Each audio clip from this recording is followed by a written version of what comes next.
Tjena, Mogge och Kuma Sverige här. Jag är precis på väg ut och ska trolla gös. Ett av de första passen i sommar faktiskt. Jag är riktigt taggad. Men jag tänkte passa på att visa vad jag använder för utrustning. Just för göstrolling. Det här är Tournament Trolling. 10-30 pund. Ett trollingspö från Okuma med en hel del unika detaljer faktiskt. Bland annat UFR Tip. Det är den här orangea delen, en patenterad lösning från Okuma som ger 3 gånger styrkan och lyftkraft jämfört med vanliga toppar egentligen. Vilket gör att du kan sätta otroligt mycket press samtidigt som den blir väldigt känslig. Det registrerar minsta pet. Så om du skulle köra den på djuprigg till exempel så ser du när smårödingen är där. Eller nu när jag är ute och trollar gös. Förhoppningsvis får jag bara stora, men skulle det komma en liten så kommer jag se det också. Även om det inte löser ut från spöparavanen kanske. Och det är ett spö med en riktigt bra ryggrad. Så det är inga problem att fiska spöparavan. Samtidigt så går det såklart att köra med klassiskt, med pulkor eller i djuprigg. Den har tillräckligt många ringar för att ge en jämn linbåge så att inte linan kommer emot klingan någonstans. Så i djupriggsfiske är inga problem. Självklart så har den kryssbutt så den står stadigt i transporthållare eller spöhållarna när du fiskar. Eller i djupriggen för den delen. På den så har jag Cold Water. Det här är den lilla modellen från Okuma. Det är en trollingrulle med en stark jämn broms. Tillräckligt mycket lina och räkneverk. Räkneverket är en väldigt viktig detalj tycker jag i trollingfisket. Det ger mig full koll på hur långt bakom båten jag släpar beterna och även då egentligen hur djupt beterna kommer ner. Kortare släpp går de inte ner lika långt. Så det här är den uppsättning jag använder. Och det här spöt, det skulle jag kunna använda utan problem till Östersjölaxen till exempel. Då kanske jag tar en lite större rulle som sväljer lite mer lina.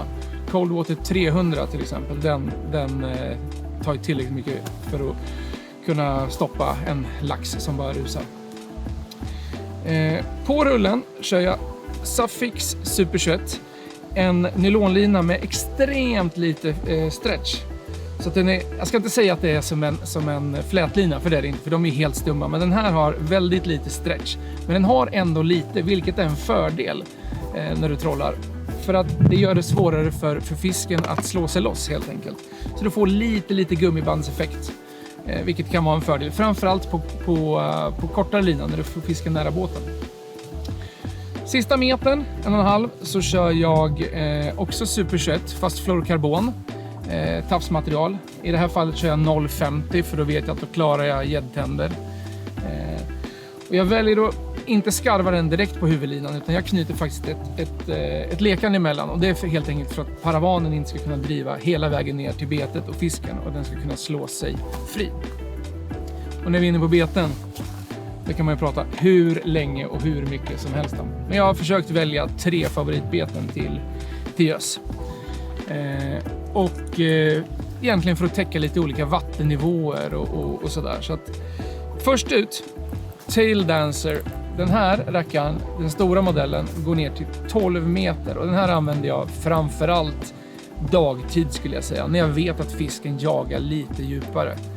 Så det här är en riktig djupdykare. Och det ser man ju, skeden är ju extremt stor. Den har helt rätt gång, finns i massa coola färger. Den här gröna är UV. En färg som gösarna verkligen gillar. Ett annat bete som man inte kan vara utan, det är Scatter Wrap Husky 13 cm. Det här har blivit i princip en modern gösklassiker. Just den här varianten har jag pimpat med VMCs Bladed Hybrid-krok.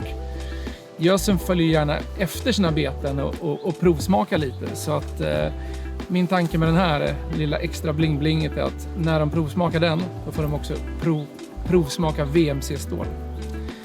Den här skeden är till skillnad från